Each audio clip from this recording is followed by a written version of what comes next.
Hello, everybody. MegaZardX here. Back at it again to give you all another very exciting episode on Czar's Thoughts. And oh my goodness, we got to talk about some Metroid Prime 4 right here, right now. It's so hard to believe that literally back in 2017, this game was announced to be releasing for the Nintendo Switch, mind you.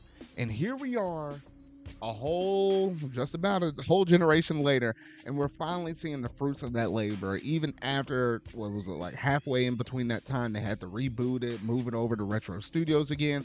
Not sure why they didn't stick with that studio to begin with, though, but maybe they were tied up with something else that probably got canceled. Who knows what the story is?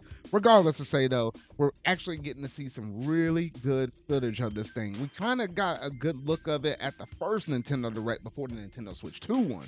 But since the Nintendo Switch 2 one, ever since then, the people getting the hands-on experience and stuff like that, though, there's a lot of greatness that's coming out here recently within the past few days.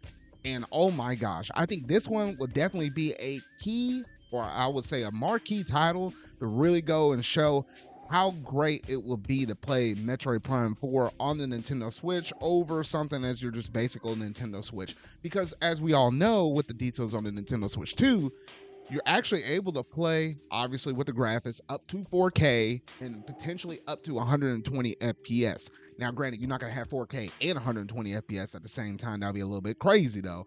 But it's going to be either like 4K 60 if you want to play that mess in dock, or you could potentially play it up to 1080, 120 FPS, like in the handheld mode or whatever, though. And then obviously, if you dock it, there's still potential to play 1080, 120 as well if your TV happens to support it.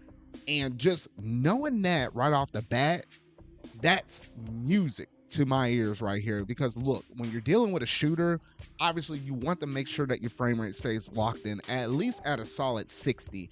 But if you can benefit off of 120 FPS, hey, that's just gonna make it feel like super buttery smooth. So I'll give some mad respect to Nintendo to being able to even pull off something like that, even if you're playing that mess in handheld mode and having like 120 FPS, which is very equivalent to like my Asus ROG Ally that has that potential in that screen itself. So that's just some wild stuff to see right there. But then also on the fact of the matter is, just the different ways that you're going to be able to control Samus Aran in this game. Because obviously you're going to be able to just do the classic stick controls that you really experienced within the first Metroid Prime game, back all the way on the GameCube and stuff like that. I'm pretty sure you'll have some kind of potential Wii motion-like controls or whatever, though, where you're moving around with one and pointing around with the Joy-Con, because that was in Metroid Prime Remaster. I wouldn't put it past them to do something like that, because the Joy-Cons are able to pull something off like that. That makes perfect sense, though. But the key thing is, the brand new thing is the whole mouse feature, which obviously that's like I would say probably like one of the two major, if you want to call them gimmicks, and I wouldn't necessarily call them that though, but one of the two marquee titles, that and the game chat button and stuff, that is really going to go show off the capability with the Nintendo Switch, which with Switch 2, which you don't see this really with any of the other competitions, whether it be PlayStation or Xbox. And that whole mouse feature, it bridges the gap a little bit more so to almost that PC audience, but you're still keeping it accustomed to that home console marketplace, because there's a lot of people that want to buy consoles and don't want to deal with all of the settings and stuff that you have to mess around with PC. I fully understand that, though. So being able to have something like a mouse control thing with a shooter such as Metroid Prime 4, I think opens up the possibilities to a lot of great things, though. And even then, when I was looking at some of the treehouse footage and then seeing them go around and traverse around in the opening areas of this world and stuff, it seems like you're able to control Samus with the mouse control settings, and they say, hey, it works good if you have it obviously on the flat surface, or they're saying you can also kind of do it around on your lap.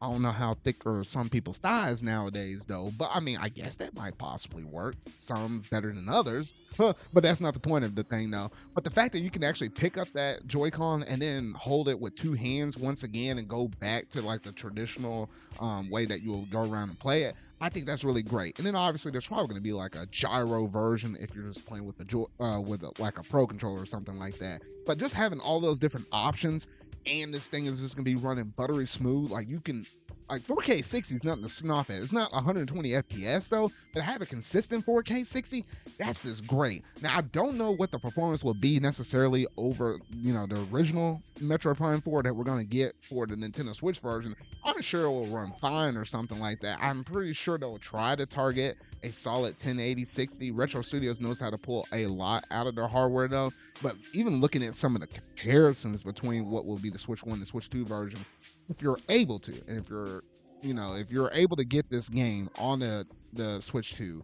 or at some point, maybe you get the Switch 2 down, a little further down the line, because I ain't expecting Metroid Prime 4 to sell gangbusters or anything like that though. But it seems like the Switch 2 is definitely going to be the place to play this game, as long as you're able to afford it though. And just seeing all of this stuff with the specs within the hardware itself and them being able to pull it off with Metroid Prime 4, I just think it's really cool. Like even looking at some of these cutscenes though that we have up in this game, like just the opening cinematic thing that they showed off in the treehouse at the very beginning of the game. Oh my gosh, I had to do a double take. I was like, wait a minute, is this a Metroid game? Back it up a few more steps. Is this even a Nintendo game? I was like, gosh, this stuff looks so incredibly clean, and you're moving in and out of cutscenes and into the gameplay fairly seamlessly. And then obviously there's all the stuff that you will love and adore within the Metroid Prime game, such as the scanning. You're able to do that for the world building sake though, and it seems like Samus is just really easy to control and stuff.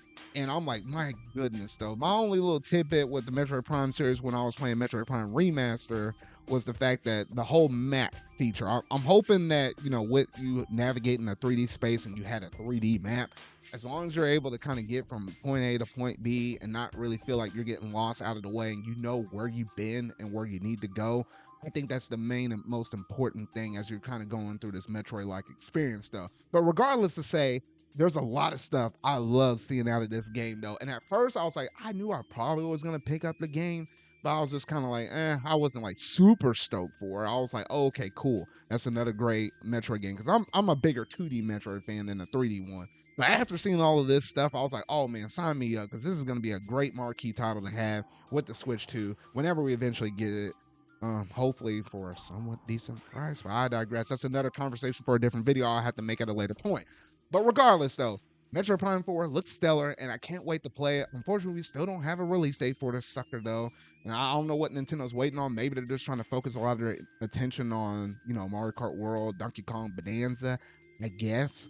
But regardless to say, we got some great stuff looking forward to in the the days and the months ahead though. But y'all gotta let me know down in the comment section down below, what all do you think about Metroid Prime 4 Beyond? Are you really excited? Or are you really stoked about this? Are you gonna be playing this on the Nintendo Switch? Or are you gonna be able to pick this up on the Nintendo Switch 2 if you can afford to get it? Just let me know all your thoughts in the comment section down below. But that's gonna do it in terms of today's video though. So if you really like this, make sure you go and hit that like button, go ahead and hit that subscribe button and that bell to stay up to date on all things video game related I feel like talking about and discussing. So remember y'all, until our video I make next, see y'all.